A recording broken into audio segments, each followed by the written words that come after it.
Et si je te disais que l'une des technologies sans fil les plus fondamentales, celle que nous utilisons chaque jour sans même y penser, est sur le point d'être totalement révolutionnée, je parle du Bluetooth. Ce petit symbole que tu appuies des dizaines de fois par jour pour connecter ton téléphone à tes écouteurs, à ton enceinte, à ta montre connectée ou encore à ta voiture. Mais ce que tu ignores peut-être, c'est que cette technologie, vieille de 25 ans et qui équipe aujourd'hui plus de 5 milliards d'appareils dans le monde, fait face à sa plus grande menace. Et, dans un développement surprenant resté largement sous le radar, un géant de la tech que tu n'imagines sûrement pas s'apprête à tirer un trait sur le Bluetooth tel que nous le connaissons. Et la technologie qui est en train de prendre sa place pourrait transformer en profondeur la façon dont chacun de tes appareils connectés, à la maison, au bureau ou dans ta poche, communique avec les autres. Mais attention, ce n'est pas seulement une question de vitesse ou de confort, c'est bien plus stratégique. C'est une bataille pour le contrôle, une lutte pour savoir qui détiendra l'avenir des communications sans fil. Et les conséquences pourraient être immenses, allant de ta simple commodité quotidienne jusqu'à la domination technologique mondiale. Ce que tu t'apprêtes à découvrir était pourtant sous tes yeux depuis le début, mais personne n'y a vraiment prêté attention. Et cette révélation pourrait bien changer ta perception des connexions invisibles qui alimentent toute ta vie numérique. Pour comprendre ce bouleversement, il faut revenir à la base. Le Bluetooth est depuis longtemps l'épine dorsale des communications sans fil à courte portée. Depuis plus de 2 décennies, il relie nos appareils et structure tout un écosystème numérique devenu incontournable. Le Bluetooth a vu le jour en 1998. Développé à l'origine par Ericsson, il est aujourd'hui géré par le Bluetooth Special Interest Group. Au départ, il servait surtout à connecter des oreillettes et quelques accessoires simples, mais au fil du temps, il est devenu bien plus que cela. La clé de voûte de l'Internet des objets que nous utilisons au quotidien. Pourtant, depuis quelques mois, des signaux étranges apparaissent dans l'industrie. De grands fabricants semblent s'éloigner soudainement des versions traditionnelles du Bluetooth. De nouveaux appareils sont lancés avec des protocoles mystérieux, qui ne sont ni vraiment du Bluetooth, ni totalement du Wi-Fi. Qu'est-ce qui motive ce basculement? Est-ce une question de vitesse, d'autonomie des batteries, de sécurité, ou bien y a-t-il quelque chose de beaucoup plus vaste derrière tout ça? Pour le comprendre, il faut observer ce qui s'est passé en coulisses. Si tu as acheté un appareil Xiaomi récemment, que ce soit un smartphone ou un produit de leur gamme domotique, tu as peut-être remarqué une différence. Les utilisateurs parlent de connexion plus rapide, d'un signal plus stable et surtout d'une autonomie bien supérieure à ce qu'ils connaissaient avec le Bluetooth classique. Mais en y regardant de plus près, les analystes ont découvert une vérité troublante. Ces appareils n'utilisent pas du tout les protocoles standards du Bluetooth. C'est ici que l'histoire prend une tournure décisive, car il ne s'agit pas simplement de Xiaomi qui chercherait à améliorer ses produits. Non, c'est bien plus profond. C'est peut-être le début de la fin d'une ère. Pour bien comprendre, il faut savoir que le Bluetooth n'est pas seulement une technologie, c'est aussi un consortium. Une organisation qui regroupe les entreprises détenant et contrôlant les standards. On y retrouve des géants comme Intel, Microsoft, Qualcomm et bien sûr Xiaomi. Et ce qui frappe aujourd'hui, c'est l'influence grandissante de Xiaomi au sein de ce groupe. Ils ne sont plus de simples membres, ils deviennent des décideurs majeurs. Et leurs récentes initiatives laissent penser qu'ils ont une vision très différente pour l'avenir des communications sans fil. Regardons la chronologie. En 2023, Xiaomi a commencé discrètement à intégrer des protocoles sans fil propriétaires dans son écosystème. Au début, cela ressemblait à une simple tentative d'optimisation de l'expérience utilisateur, rien de plus. Mais très vite, un phénomène inattendu est apparu. D'autres fabricants ont commencé à s'y intéresser de près. Et pas seulement des entreprises chinoises. Des acteurs mondiaux ont suivi avec attention la stratégie de Xiaomi. Certains ont même lancé leurs propres alternatives, tandis que d'autres se sont demandé si le standard Bluetooth répondait encore réellement à leurs besoins. L'histoire de la technologie est jalonnée de ces guerres de standards. On se souvient du combat entre VHS et Betamax, ou encore de la victoire du Blu-ray sur le HD-DVD. Ces batailles ont façonné des industries entières et déterminé quels géants allaient prospérer ou disparaître. Ce que nous voyons aujourd'hui pourrait bien être le début d'un nouveau chapitre de cette même histoire. Mais cette fois-ci, l'enjeu n'est pas un support vidéo ou un format d'image. Ce dont il est question, c'est du langage fondamental qui permet à nos appareils de se parler. Et les failles du Bluetooth apparaissent de plus en plus clairement. Avec la sophistication croissante des technologies, ces limites deviennent criantes. Les gamers connaissent bien la latence agaçante des casques sans fil. Les utilisateurs de maisons connectées se plaignent de déconnexions imprévisibles. Quant aux montres et autres objets portables, ils souffrent souvent d'une consommation excessive de batterie. Ces problèmes ne sont pas de simples désagréments.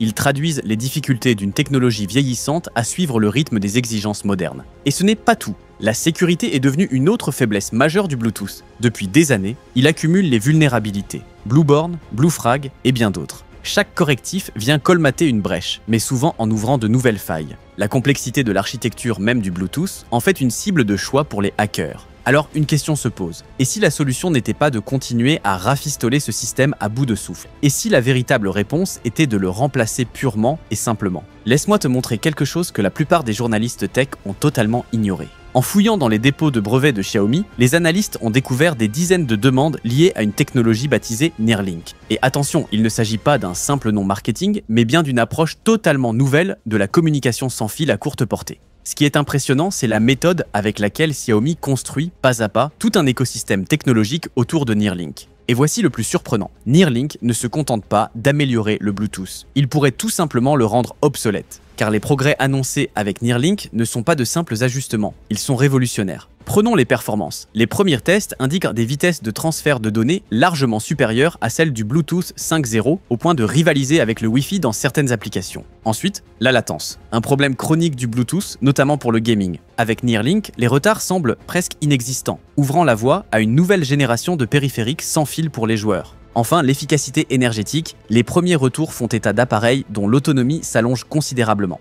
Dans certains cas, on parle de 30 à 40% de durée de batterie supplémentaire pour des appareils constamment connectés. Mais l'aspect le plus intrigant, c'est que Xiaomi ne réserve pas Neuralink uniquement à ses propres appareils. Au contraire, l'entreprise le présente comme un standard ouvert. En coulisses, elle a déjà commencé à approcher d'autres fabricants pour leur donner accès à cette technologie. Cela soulève une question essentielle. Pourquoi développer un protocole propriétaire aussi puissant pour ensuite le partager? Quel est l'objectif réel de Xiaomi? La réponse pourrait bien se trouver dans la stratégie technologique plus large de la Chine, qui cherche à s'affranchir des protocoles contrôlés par l'étranger. Et les preuves ne manquent pas. En Chine, les appareils de l'écosystème Xiaomi équipés de Neuralink s'intègrent entre eux avec une fluidité déconcertante. Des configurations domotiques, qui d'ordinaire exigeraient des réglages complexes, fonctionnent immédiatement, sans effort. Même des appareils de marques différentes, habituellement incompatibles ou instables, parviennent à communiquer sans difficulté. Et le plus frappant, c'est que ce phénomène ne se limite plus à la Chine. Les premiers utilisateurs internationaux rapportent eux aussi une expérience similaire. La technologie semble se répandre d'elle-même,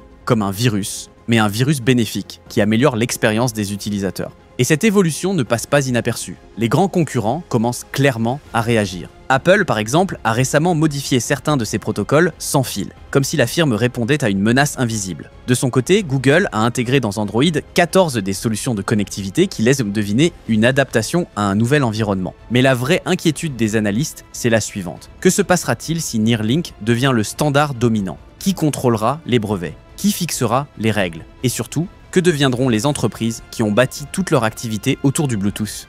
Regardons de plus près le Bluetooth SIG, l'organisme qui encadre le standard Bluetooth. Ce n'est pas une simple instance technique, c'est un consortium puissant qui génère chaque année des milliards de dollars grâce aux licences. Les entreprises doivent payer des droits considérables pour pouvoir intégrer le Bluetooth dans leurs produits. Mais si Neuralink s'impose, qu'adviendra-t-il de cette manne financière? Et qu'en sera-t-il des sociétés qui ont investi massivement dans les infrastructures et le développement liés au Bluetooth? Les conséquences risquent de dépasser largement le cadre de la connectivité. Il faut aussi penser à tout l'écosystème qui gravite autour du Bluetooth. Des milliers d'entreprises fabriquent des écouteurs, des enceintes, des bracelets connectés ou encore des objets domotiques reposant entièrement sur cette norme. Si Neuralink prend le dessus, leur modèle économique pourrait être bouleversé. Mais il faut comprendre que cette technologie ne cherche pas seulement à remplacer le Bluetooth. Elle ambitionne de créer un tout nouvel écosystème. Et Xiaomi entend bien se placer au centre de ce futur univers numérique. Et les indices de cette stratégie sont clairs. Ces dernières années, Xiaomi a multiplié les partenariats et les investissements dans le domaine des communications sans fil. L'entreprise a racheté discrètement des sociétés spécialisées dans ces technologies, recruté des ingénieurs de haut niveau issus de grands groupes et posé les bases de ce qui pourrait devenir l'écosystème sans fil le plus complet au monde.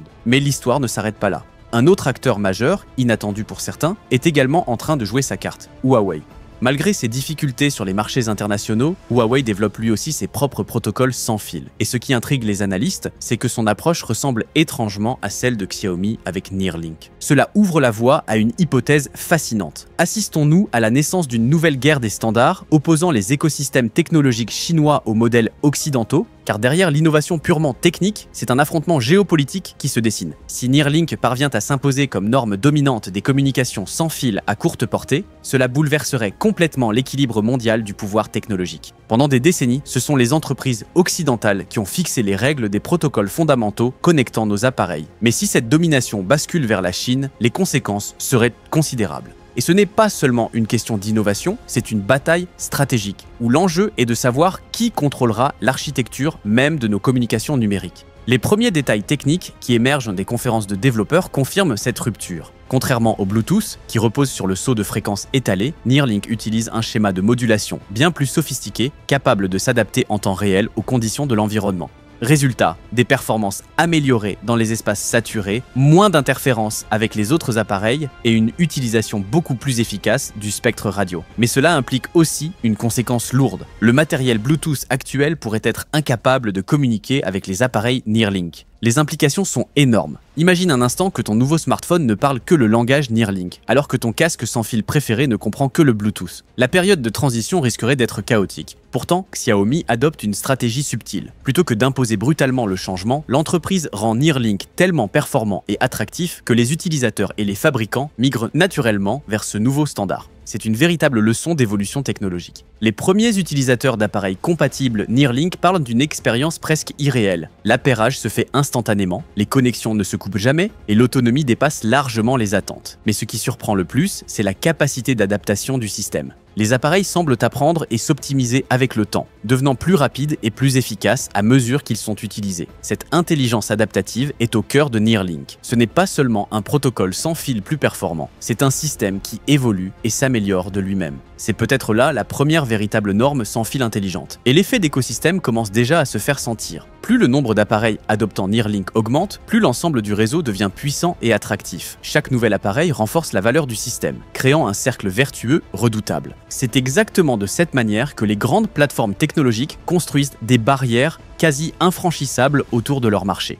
Mais attention, il existe aussi une face sombre à cette histoire. La question qui fâche, c'est celle de l'existant. Que va-t-il advenir des milliards d'appareils Bluetooth déjà en circulation? Que deviendront les accessoires conçus autour de cette norme? Si Neuralink s'impose, une immense partie du matériel actuel pourrait devenir obsolète. Et les conséquences ne seraient pas seulement économiques, elles seraient aussi environnementales. Un remplacement massif d'appareils générerait une montagne de déchets électroniques au point d'inquiéter déjà certains régulateurs. Mais il ne faut pas perdre de vue le potentiel immense que recèle Neuralink. S'il tient ses promesses, il pourrait ouvrir la voie à des usages jusque-là impossibles avec le Bluetooth. Imagine des jeux vidéo sans aucun délai de transmission, des systèmes domotiques capables de répondre instantanément à la moindre commande vocale, ou encore des objets connectés dont l'autonomie se compte non plus en jours, mais en semaines. Les perspectives sont enthousiasmantes, mais elles s'accompagnent aussi de risques et de défis majeurs. Et voici le grand dévoilement, celui qui éclaire enfin toute cette histoire. Neuralink n'est pas uniquement une innovation de Xiaomi. En réalité, ce n'est même pas d'abord leur technologie. La vérité, c'est que Neuralink est basé sur le protocole sans fil développé par Huawei autour de son système HarmonyOS. Et derrière les apparences, Xiaomi et Huawei collaborent en secret depuis des années pour imposer cette norme. Xiaomi servant de vitrine publique, tandis que Huawei fournit le cœur technologique. Deux rivaux présentés comme concurrents directs, mais qui avancent main dans la main pour bouleverser l'avenir des communications sans fil. Cette alliance stratégique change tout. Elle unit les deux plus grands acteurs chinois de l'électronique grand public pour contester la domination occidentale sur les standards de communication. Depuis des années, ils développent cette technologie dans l'ombre, Huawei apportant son expertise technique et Xiaomi mettant à profit son immense réseau de distribution mondiale. Même le nom Neuralink n'a pas été choisi au hasard. Il a été conçu pour masquer l'étiquette Huawei, trop lourde politiquement à l'international. Résultat, la technologie se diffuse sous l'image plus neutre de Xiaomi, alors que l'innovation vient bien de Huawei. C'est ce qui explique pourquoi cette technologie apparaît en premier dans les produits Xiaomi, pourquoi elle semble si avancée et pourquoi d'autres fabricants chinois l'adoptent si rapidement. Cela explique aussi le silence pesant des entreprises occidentales. Elles se retrouvent face à un système bien plus sophistiqué qu'elles ne l'avaient anticipé. Mais l'alliance entre Xiaomi et Huawei ne se limite pas à un simple partage de technologie. Elle s'inscrit dans une stratégie beaucoup plus large, celle de créer un écosystème de standards entièrement chinois, indépendant des protocoles occidentaux et générateur de nouvelles sources de revenus au bénéfice des entreprises locales. En réalité, cette coopération dépasse largement le cadre technique. Elle traduit une volonté coordonnée des géants chinois de bâtir leurs propres standards, de réduire leur dépendance aux protocoles occidentaux et de reprendre la main sur les flux financiers qui en découlent. Car chaque norme adoptée dans le monde génère des milliards en licences et en redevances. Avec Neuralink, ces revenus ne partiraient plus vers Intel, Qualcomm ou Microsoft, mais reviendraient directement à des entreprises chinoises. Les conséquences pour l'industrie mondiale seraient colossales. Nous ne parlons plus simplement d'une amélioration technique, mais d'une réorganisation complète de l'architecture qui régit nos communications numériques. Alors, que penser de cette révélation? Quel impact aura-t-elle sur l'avenir des technologies sans fil? Le paysage mondial de la connectivité est peut-être en train de basculer sous nos yeux. Ce qui est certain, c'est que Neuralink représente bien plus qu'une simple évolution. C'est une remise en question de tout un système dominé par l'Occident depuis des décennies. Dis-moi ce que tu en penses dans les commentaires. Assistons-nous à un changement de pouvoir technologique à l'échelle mondiale? Et comment cela pourrait-il influencer notre quotidien dans les années à venir? Une chose est sûre, l'avenir des communications sans fil vient de devenir bien plus passionnant, et ce n'est que le début.